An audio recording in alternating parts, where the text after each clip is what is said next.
emotional about the theounding of the press and the paparazzi and how they were making her life miserable. So I think I did my job. Matt Lauer was America's most trusted morning anchor, earning $25 million a year on NBC's Today Show. But behind the cameras was a dark secret that would destroy everything. In November 2017, a single complaint changed his life forever. Within 24 hours, he was fired and banned from NBC.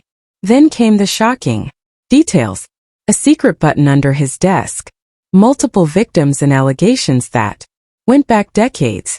The man who woke up millions of Americans would never work again. Today we're revealing what really happened and how he's living now. Matt Lauer was born on December 30th, 1957, right in the heart of New York City.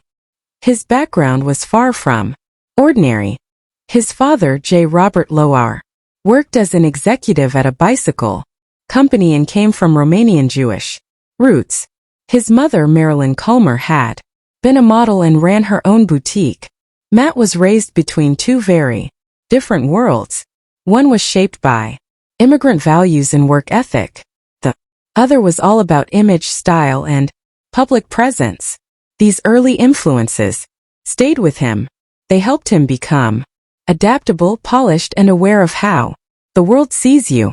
Important skills for someone who would later speak to millions on live television. Matt wasn't the first in his family to step into the spotlight. His grandfather, Art Gentry, had been a professional singer. He wasn't a household name, but he performed during the golden age of music, and young Matt was often there, watching. Seeing his grandfather command a stage made a deep impression. It wasn't just entertainment. It was about how to connect with an audience.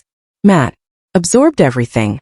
He learned how to carry himself, how to stay composed, and how to speak in a way that made people listen. These lessons came long before any journalism classes and would later define his on-air style. In the late 1970s, Matt enrolled at Ohio University.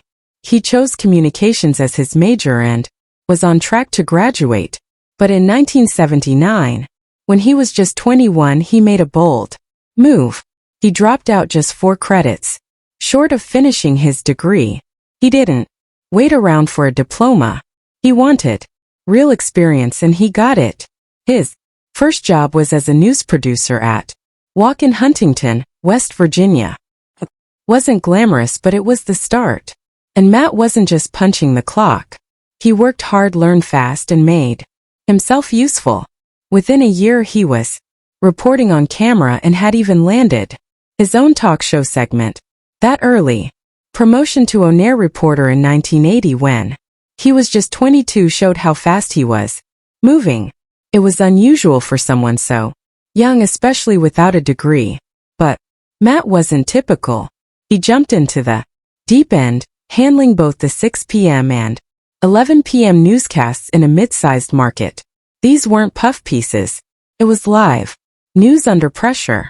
Matt's calm presence, even as a beginner, started turning heads. He didn't just want a job in TV. He wanted to master it. From 1980 to 1986, Matt co-hosted PM Magazine in 3 different cities. First Richmond, then Providence, and finally New York City. It was rare for a host to move markets like that, especially with success each time. PM Magazine was a fast-paced mix of local stories, celebrity segments, and lifestyle content. It wasn't easy to pull off, especially in a different tone for each region. But Matt did. He adjusted, learned what each audience wanted, and became more polished with every move. His time on the New York edition of the show gave him exposure in the country's biggest media market. It was a huge step forward.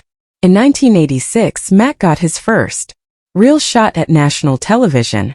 BC launched a show called Fame, Fortune, and Romance, a spin-off of lifestyles of the rich and famous. He co-hosted it with Robin Leach, known for his dramatic voice and tours of celebrity mansions. The show was flashy and indulgent, showing off yachts, private jets, and the lives of billionaires. Didn't last long, less than a year, but it put Matt in front of viewers across the country. He wasn't just a regional name anymore. He was starting to break through. By the late 1980s, Matt was doing something almost no one else could manage. He was working in multiple cities at the same time. From 1987 to 1989, he juggled local hosting gigs in Philadelphia and Boston while also working for ESPN and HBO. He'd report on sports like the Stanley Cup Finals for ESPN and cover entertainment segments for HBO. It meant long hours, constant travel, and very little sleep. People in the industry noticed he was everywhere. Some even joked that he lived at the airport. But that grind paid off. He built a reputation as someone who could do it all. News, sports, entertainment, and do it well. Matt Lauer's time on 9 Broadcast Plaza between 1989 and 1991 wasn't just another local news job. The show ran 3 hours live every day on WWTV in New York. And it didn't take long for things to get strange. Producers started bringing in more wild and controversial guests trying to ride the wave of early 9s shock TV culture. Lauer didn't like the direction. He clashed with the producers often and even refused to read live ads for a dial mattress sponsor, which was rare for someone still building a name. His time there ended abruptly, and when he quit, people like Weird Al Yankovic and Howard Stern briefly took over hosting. That same show later transformed into the Richard Bay Show, which became infamous for things like lie detector tests and Miss Big Butt contests. It went off the rails, but Lauer had already walked away. By 1992, he was almost out of money. He had no regular TV job and was close to bouncing a rent check. Then, WNBC TV gave him a lifeline. He was hired to co-anchor Today in New York with Jane Hansen. The show aired early in the morning, but it was enough to get him back on his feet. Just a year later, he was promoted to co-anchor live at 5, one of the station's prime evening spots. He worked both shows for a while, sometimes appearing on 3 different NBC programs in the same day. The long hours paid off. He gained a reputation for being smooth, dependable, and surprisingly warm for a newsman. His energy stood out. He brought a human touch to stiff formats and made connections with NBC executives. Those early WNBC years helped him get noticed on a national level. Between 1992 and 1997, Lauer became the guy NBC could call for anything. He filled in on Weekend Today, NBC News at sunrise, and even NBC Nightly News when Tom Brokaw was away. His schedule was brutal. He'd be doing weather at dawn, midday news by lunch, and prime news at night. Didn't matter. He kept showing up and doing it well. Within NBC, his name became synonymous with reliability. People noticed his ability to jump into any role without flinching.